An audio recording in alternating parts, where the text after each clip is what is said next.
Number 1. After the tragic abduction of Amber Hagerman on January 13, 1996, one woman decided to make a change. It took less than 10 minutes for Amber Hagerman to vanish. Just weeks after Christmas in 1996, the 9-year-old took the pink bike she'd received and went for a ride near her grandmother's house. But in the lot of an abandoned Winn-Dixie grocery store, a man in a black truck grabbed her. 4 days later, Amber's naked and lifeless body was found in a local creek. Though Amber Hagerman's killer has never been found, the impact of her disappearance has resonated for decades and is the meaning of the Amber Alert system. Indeed, her shocking kidnapping inspired the creation of the system, which has saved hundreds of children from a similar fate. Now, detectives believe that they'll finally be able to catch the man who murdered her. Born on November 25, 1986, Amber Renee Hagerman had just 9 short years on Earth. On January 13, 1996, she and her 5-year-old brother Ricky went for a bike ride that turned out to be Amber's last. According to WFTV-9, the siblings left their grandmother's house in Arlington, Texas, around 3:10 p.m. She'd instructed them to stay close, and Amber and Ricky never ventured more than 2/10 of a mile from her home. But when Amber pedaled into the parking lot of a Winn-Dixie grocery store, Ricky decided to turn home and didn't see what happened to his sister. But Jimmy Kevill did. The 78-year-old watched as the little girl rode her bicycle around the parking lot. He watched as a black truck pulled up alongside her, and as a dark-haired man in his 20s or 30s, who Kevill thought was white or Hispanic, got out. The kidnapper pulled up, jumped out, and grabbed her, Kevill, a former sheriff's deputy, told CBS Dallas-Fort Worth. When she screamed, "I figured the police ought to know about it, so I called them." In the aftermath, dozens of police officers and federal agents descended on Arlington to look for the missing girl. According to the New York Times, they paused their search for Amber only to take quick naps. But tragically, the 9-year-old was found dead 4 days later in a nearby creek. Amber was totally nude, except for a sock on her left foot, former Arlington Police Detective Randy Lockhart, who went to the scene, told a Cleburne Rotary Club luncheon in 2021. "We rolled her over, and I caught her head in my hands. Several lacerations to her throat. A knife or screwdriver had been used to rip her throat out." As Amber's family mourned their loss, however, a Texas mother named Diane Simone had an idea. She called a local radio station and wondered aloud about creating a national alert system for missing children. "I said, I can't get over this child. There has to be something we can do," she told People in 2022. If Americans already received alerts for weather and civil defense events, Simone thought, why wouldn't they do it for this? With that, the idea for the Amber Alert system was born. Diane Simone's idea, which she called Amber's Plan, stuck. Broadcasters in the Dallas-Fort Worth area partnered with law enforcement to alert people about abducted children. Before long, the system was renamed Amber, America's Missing Broadcast Emergency Response Alert. According to the Amber Alert website, the national system has saved over 1,000 children since its launch in 1996. Amber Alerts also serve as deterrents to those who would prey upon our children, the site added. Amber Alert cases have shown that some perpetrators released the abducted child after hearing the Amber Alert. Here's how Amber Alerts work. Once law enforcement determines if a case meets certain criteria, authorities notify broadcasters and state transportation agencies. Alerts interrupt programming, appear on statewide transportation signs, show up on digital billboards, and even arrive as texts. As of 2015, Amber Alerts also started showing up on Facebook. Donna Williams, Amber Hagerman's mother, said that the alert system named in memory of her daughter is bittersweet. In an interview in 2016, 20 years after Amber's murder, she said, "There's another part of me that wonders what would have happened if we would have had the alert when Amber went missing. Could it have helped bring her back to me?" Detectives may not be able to bring Amber Hagerman back to her family, but they are still determined to find justice for the murdered 9-year-old. Arlington Police Sergeant Grant Gilden told People that Amber's case is very much still active. "We continue to have leads," he said. A lot of people will refer to Amber's case as what's commonly referred to as a cold case. But for the Arlington Police Department, it has never been listed as a cold case because we've never gone 180 days without having some lead come in. Indeed, police are convinced that someone knows something about Amber Hagerman's kidnapping that they haven't yet shared. And they're insistent that it's not too late. Indeed, police are convinced that someone knows something about Amber Hagerman's kidnapping that they haven't yet shared. And they're insistent that it's not too late. Our hope is that someone in the community saw something. Maybe they didn't come forward 25 years ago out of fear or not wanting to get involved, Arlington Assistant Police Chief Kevin Colby said, according to WFTV9. Whatever reason, we need folks to search their minds and bring forward anything that may be of value to our investigation. Investigators also disclosed in 2021 that they have DNA evidence that might belong to Amber's killer. Hopefully, with evidence like that, or a new tip, police can finally solve Amber Hagerman's kidnapping and bring justice to the 9-year-old whose death saved hundreds of other children. Number 2. The story of Jean Baptiste is one of the most intriguing Utah legends, mainly because of the gruesome topic and that there is very little known historically about Baptiste. The 1860 census lists him as being born in 1813 in Ireland. However, people who knew him in Australia said he could not speak English very well and had come from Venice, Italy. Some of those who knew him in Salt Lake thought he was a Frenchman. What we know is that he was in Castlemaine, Australia until 1855, when he emigrated to the US on board the LDS immigration ship the Tarquinia. The Tarquinia departed Melbourne on the 27th of April 1855 and arrived in Honolulu on July 5, 1855. Baptiste made his way to San Francisco in February 1856 and stayed in California for a few years. By 1859, Jean Baptiste was living in Salt Lake City, having built a small house near the city cemetery and married a woman by the name of Dorothy Jennison. It's also said that he was the choir leader for the ward. This poor woman was not married to him long before he was accused of grave robbing. On the 16th of January 1862, 2 men accused of beating the governor John Dawson were shot and killed by Salt Lake City police. No one came forward to give Maroney a proper burial, so a police officer by the name of Henry Heath paid for his burial, including purchasing a suit for the man to be buried in. Jean Baptiste's disturbing secret would have been kept a little while longer had Maroney Clausen's family not eventually claim his body and asked that it be exhumed and moved to their family plot in Draper, Utah. Upon exhumation and opening his casket, they found that not only was Maroney Clausen buried face down, his body was also completely naked. Maroney's brother was rightfully upset and instantly confronted Officer Heath, demanding to know why his brother was buried in such a disrespectful way. Officer Heath was adamant that this was not the way his brother was buried and knew that to be a fact because he had paid for the man's burial clothes. Heath immediately went to Sexton Little's home with a couple of other men, where he offered no explanation and suggested they go speak with the gravedigger Jean Baptiste. They went to his house and found that Baptiste was working in the cemetery and only his wife was home. While asking about her husband's whereabouts, Officer Heath and the other men with him noticed many boxes stacked about the room, with bits of soiled cloth sticking out of some of the boxes. Upon examination, they realized that these boxes contained the clothing of the dead. Officer Heath immediately thought about his daughter, Sarah Melissa Heath, February 3, 1852 April 6, 1861, who was buried in the cemetery, plot number E1331EN2 just 9 months earlier. He rushed to the cemetery and found Baptiste digging a grave. Immediately upon being accused of grave robbing, Baptiste is said to have dropped to his knees and begged for his life. Heath pointed to various graves asking Baptiste if he robbed this one or that, and on all of them, Baptiste answered yes. He got to the grave of his beloved daughter Sarah and asked if Baptiste had opened this grave as well. Baptiste answered no, and Officer Heath and the other men took him quickly to the jail before the townspeople could get their hands on him.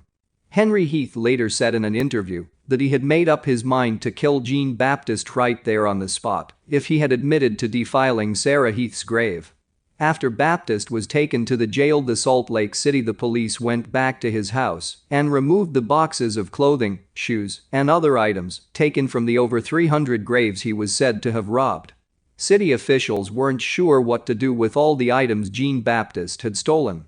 It was finally decided that the various pieces of clothing and other personal items would be laid out on display at the Salt Lake City courthouse for people to view and claim if they could identify items as belonging to a deceased family member. The items were later buried in a mass grave in the city cemetery. Not much is known at this point what happened to Jean-Baptiste as far as court proceedings. There are no court records or any newspaper articles that talk about his crimes during the time they happened, except for a sermon given by Brigham Young. The people were in an uproar, demanding that Baptiste is brought to justice. In his sermon, Brigham Young says that he felt hanging or shooting Baptiste would be too easy of a punishment, and life in prison would do nobody any good. The only option he felt would be proper was to exile Baptiste to a small island in the Great Salt Lake. Sometime in the spring of 1862, Jean-Baptiste was taken by wagon to the larger Antelope Island and then by boat to Fremont Island. At the time, the island was used by the Miller family to graze their cattle, and so there was a small shack stocked with basic provisions. The Miller brothers would usually go out to the island every 3 weeks to check their herd. 3 weeks after leaving Baptiste on the island, the brothers told authorities they had been out to the island, and while they did not directly interact with Baptiste, they saw him on the island and noted he had helped himself to most of the food in the shack. 6 weeks after Baptiste's banishment, the brothers returned to the island to find that Jean-Baptiste was nowhere to be found. Their shack had been partly dismantled, and the carcass of a 2-year-old heifer was laying nearby with part of the hide cut into strips. They reasoned that he had used the leather from the heifer and the pieces of wood from the shack to make a crude raft and make his way to the mainland. There is no verifiable documentation of Baptiste from this point forward. In 1890, a group of hunters found a human skull near the mouth of the Jordan River, which is at the south end of the Salt Lake, nowhere near Fremont Island. In 1893, a partial skeleton was found, missing its head, with a ball and chain around its leg. Immediately, newspapers declared that Jean-Baptiste had been found at last, and this is most likely what started the rumors of the sighting of Baptiste's ghost. Henry Heath made it very clear in a later interview that Baptiste was not shackled or chained in any way. He also stated that he heard from a good source that Baptiste had made his way to a mining camp in Montana and had been talking about his experience in Salt Lake City and his escape from Fremont Island. We may never know what actually happened to the grave robber of Salt Lake City, but I think the odds were in Jean-Baptiste's favor, and he most likely made it off Fremont Island and disappeared into the landscape. Number 3. The Bennington Triangle, centered around Glastonbury Mountain in Vermont, has long been known for strange events, including UFO activity, Bigfoot sightings, strange lights and sounds, and the location where 5 people disappeared in the 1940s and 1950s. The area is said to be cursed, according to Native American lore. The Indians of the area had long been wary of the area and avoided it. An Algonquin legend warned of a malevolent stone in the mountains that would open up and devour anyone unlucky enough to step on it. The phrase Bennington Triangle was coined by New England author Joseph A. Citro in 1992, who said the area shares characteristics with the Bridgewater Triangle in neighboring Massachusetts. The stretch of woodlands around Glastonbury Mountain includes the towns of Bennington, Woodford, and Shaftesbury, as well as the ghost towns of Somerset and Glastonbury. For more than 2 centuries, there have been numerous sightings of a Bigfoot-like creature in the Glastonbury Mountain area that became known as the Bennington Monster. One of the first reported sightings occurred in the early 1800s when a stagecoach full of passengers was forced to stop on a washed-out road. The stage driver first noticed very large footprints in the mud that was too large to be a human. Then, the coach was attacked by a large creature who knocked the vehicle on its side. The frightened passengers could only see a pair of eyes before the monster roared and ran into the forest. Later sightings described the creature as a large, hairy, black thing standing over 6 feet tall.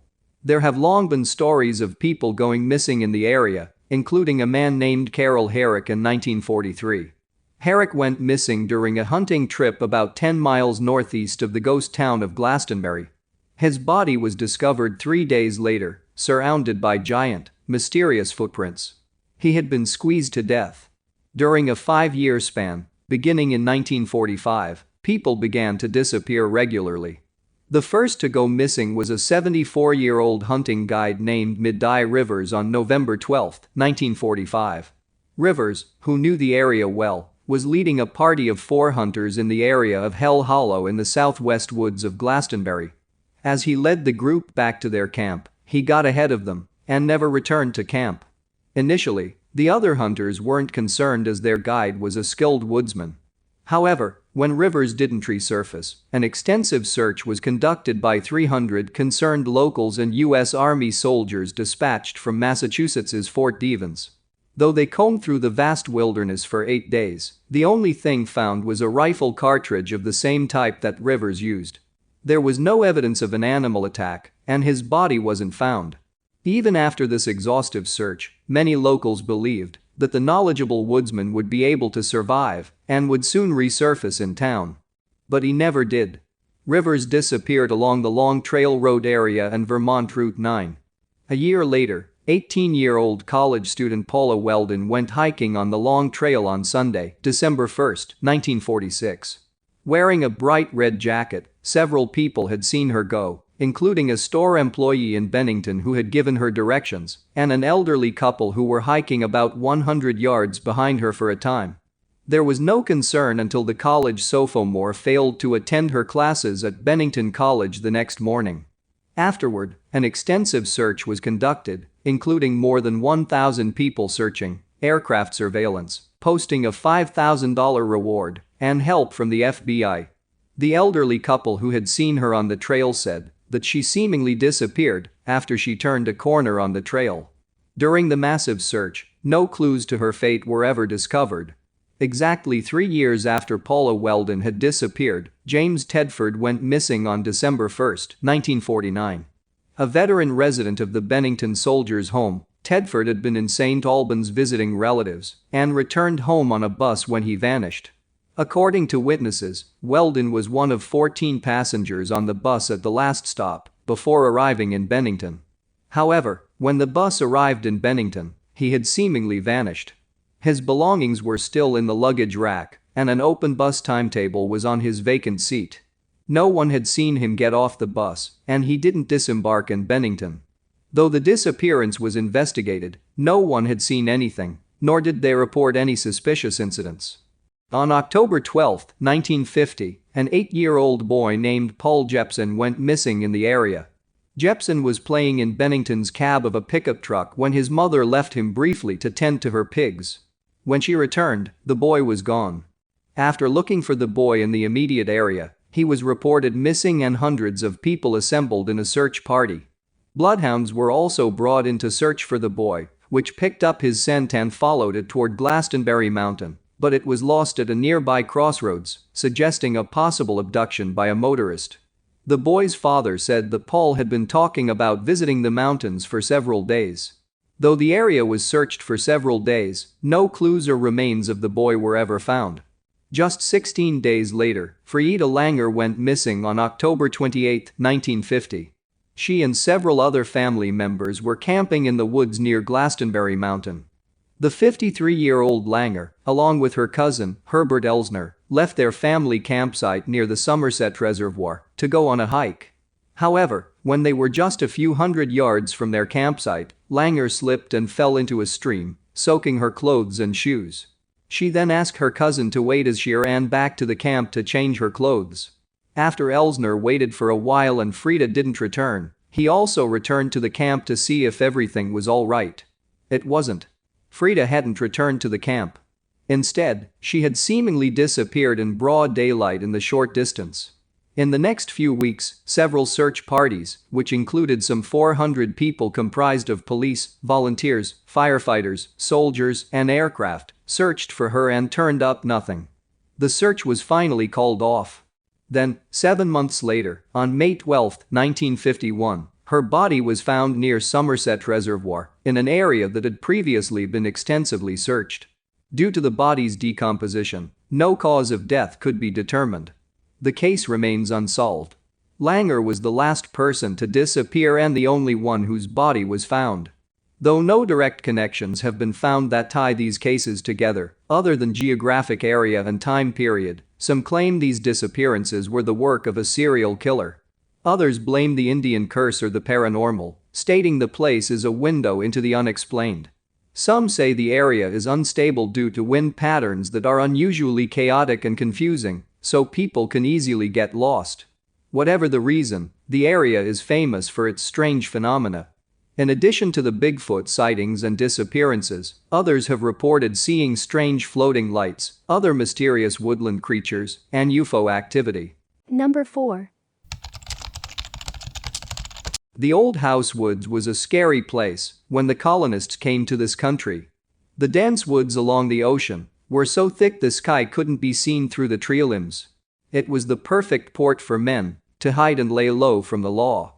Thieves and pirates were so notorious in the area that travelers were warned to stay away from the woods.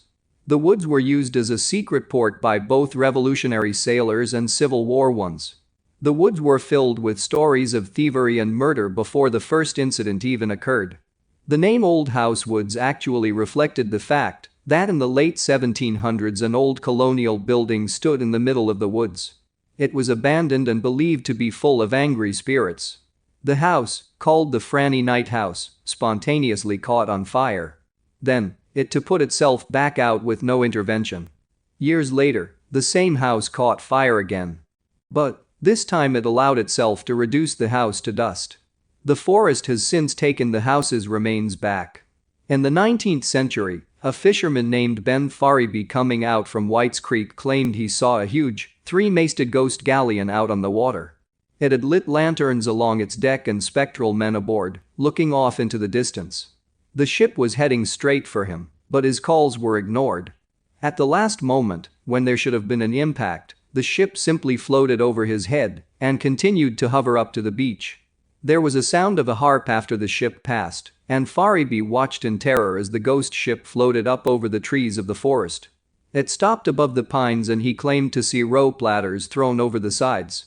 Men with tools and other contraptions climbed down to disappear into the woods below. This strange ship is not the only one to be seen, and it sometimes is seen floating at least 50 feet over the ocean's waves. A mysterious fog hides the ship in the middle of the woods in White's Creek, and one legend states that in the 1600s, a band of pirates buried their loot somewhere along its banks. Unfortunately for them, a huge storm kicked up and flooded the entire creek, washing the men out to sea. Unwilling to give up their treasure, the ghostly pirates have apparently been seen searching the creek at night ever since. The next story involving treasure includes a treasure ship belonging to King Charles II sent from England to America in 1651 in the wake of the Battle of Worcester. If he was forced to flee England, he wanted to make sure he had resources to restart his life in the colonies. The story goes that as the ship was on its way to Jamestown, a storm forced it off course, and it ended up White Creek. There, the ship was attacked by bandits, who killed the crew and managed to move the loot into the forest. From there, they were either killed for their crimes, or their ship sank at sea. Now it's believed that ghosts of the crew try to protect the buried loot, while ghost bandits try to dig it up. It's said they can be seen carrying lanterns that glow green at night. Finally, a group of British redcoats is seen carrying lanterns and digging in parts of the forest. Some stories suggest that in the Battle of Yorktown in 1781, General Charles Cornwallis had soldiers hide a fortune of gold in the dense patch of woods. Unfortunately, they were said to be captured and arrested, thus leaving the loot behind. The ghostly redcoats may be searching for their general's hoard. One creepy story states that a duck hunter named Henry Forrest was hunting in the woods when he saw black shapes on the water of White Creek. As he set his gun to fire at what he thought were ducks, the black blobs shifted into the forms of several angry-looking redcoat soldiers. So scared, he ran through the woods back to his boat, only to find another ghostly redcoat waiting in it for him. When he threatened to shoot the spirit, it told him, "You shoot and the devil's curse to you and your traitors breed." He tried to pull the trigger, but his gun refused to fire. After trying and failing another shot, he threw his gun at the ghost and ran away in terror. Not just ghosts of sailors and soldiers ant the old house woods. A female apparition in a white gown, who glows an unearthly green or pale blue, will rise above the woods at night.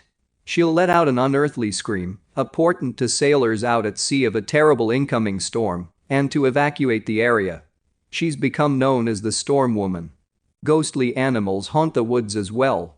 There have been multiple reports of black horses that attack people in the woods.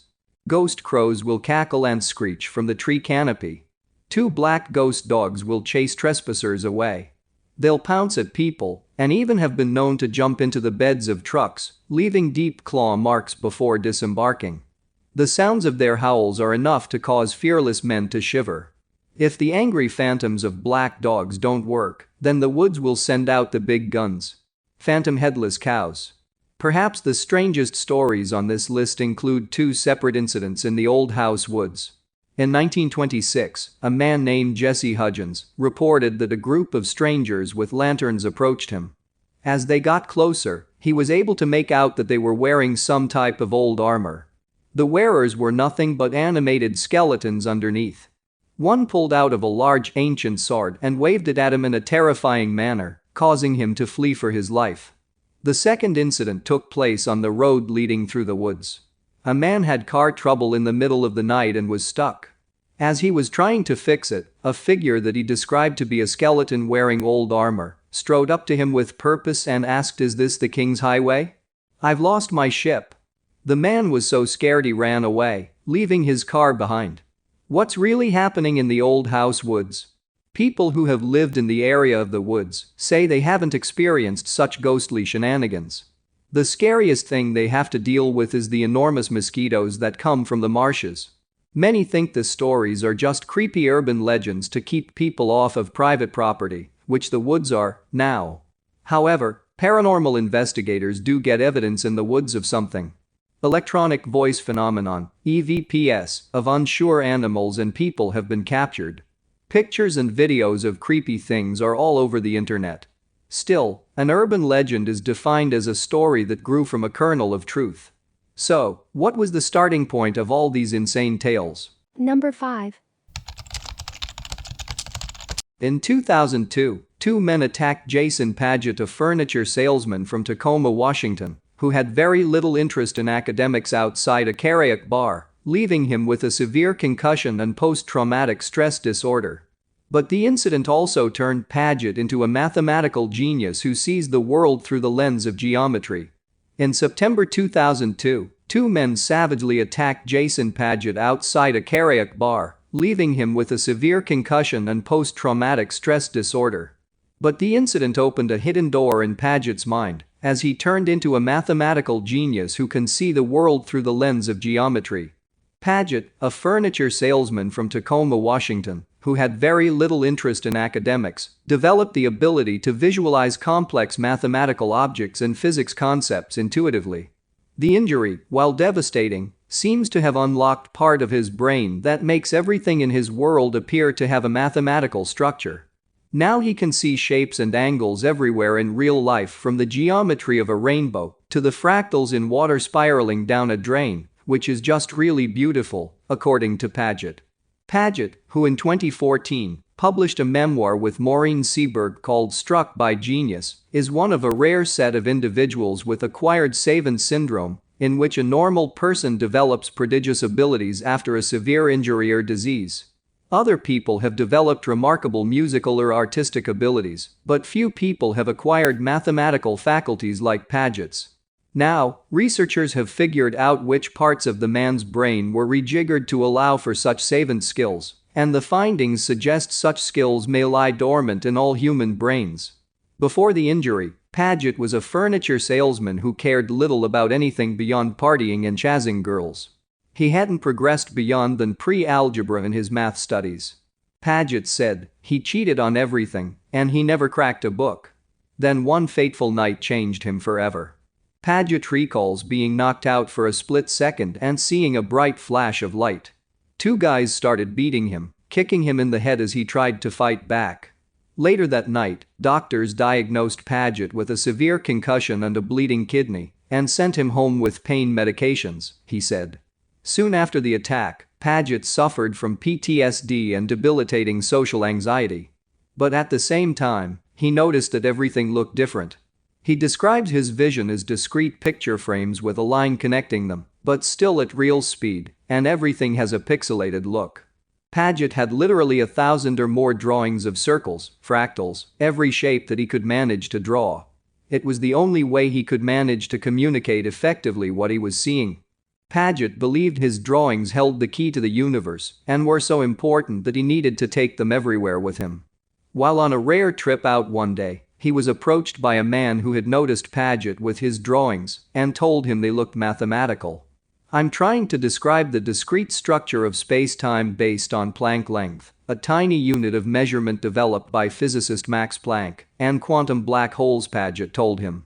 It turned out the man was a physicist and recognized the high-level mathematics Padgett was drawing. He urged him to take a maths class, which led Padgett to enroll in a community college, where he began to learn the language he needed to describe his obsession. Padgett dislikes the concept of infinity because he sees every shape as a finite construction of smaller and smaller units that approach what physicists refer to as the Planck length, thought to be the shortest measurable length. The two men who attacked him that fateful September night were never convicted, despite Padgett identifying them and pressing charges.